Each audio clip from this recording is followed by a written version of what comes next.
చంద్రబాబు నాయుడు ముఖ్యంగా అతను మాట్లాడితే ఏమైనా మాట్లాడగలుగుతాడు. అరచేతిలో స్వర్గం చూపించే ఒకే ఒక్క నాయకుడు చంద్రబాబు నాయుడు.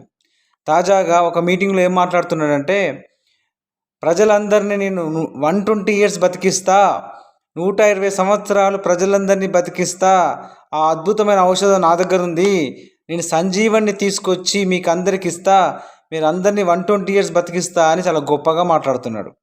నిజంగా ఇది వినటానికి నవ్వాలనా, లేకపోతే ఇలాంటి నాయకుడు, కళ్ళబొల్లి మాటలు చెప్పే నాయకుడు ఉన్నందుకు ఏమనాలో అర్థం కాదు. 120 ఇయర్స్ బతికించడం ఏంది స్వామి? 120 ఇయర్స్ బతికిస్తారంటే ఈయన సంజీవన్ పట్టుకొస్తారంట. నిన్ను గెలిపించింది ఎందుకైనా? నిన్ను గెలిపించింది రాష్ట్రాన్ని సంక్షేమ అభివృద్ధి పదంలో జగన్మోహన్ రెడ్డి గారి కన్నా గొప్పగా పరిపాలిస్తావని కదా. కానీ నువ్వు చెప్తుంది ఏంటిది? నేను సంజీవన్ తీసుకొస్తా, 120 ఇయర్స్ బతికిస్తా. ఏంది ఈ మాటలు?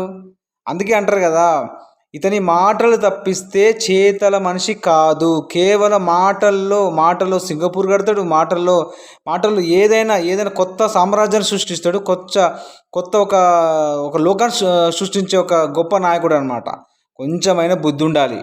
ఒక నాయకుడు అన్నప్పుడు కనీసం ప్రజలకు కావాల్సిన మౌలిక వసతులు ఏంటిది, రాష్ట్రంలో ఉద్యోగాలు ఏంటి, పెట్టుబడులు ఏంటి, నువ్వు అంతకుముందు ఎలక్షన్ల ముందు ఏం హామీలు ఇచ్చినావు వాటి గురించి మాట్లాడతావా? లేకుంటే సంజీవని తీసుకొస్తా, 120 ఇయర్స్ బతికిస్తా అన్ని పిచ్చి పిచ్చి మాటలు. ఇలాంటి నాయకుడు ఉన్నందుకు మనం దీన్ని నవ్వుకోవడం తప్పిస్తే మనం ఏం చేయలేము.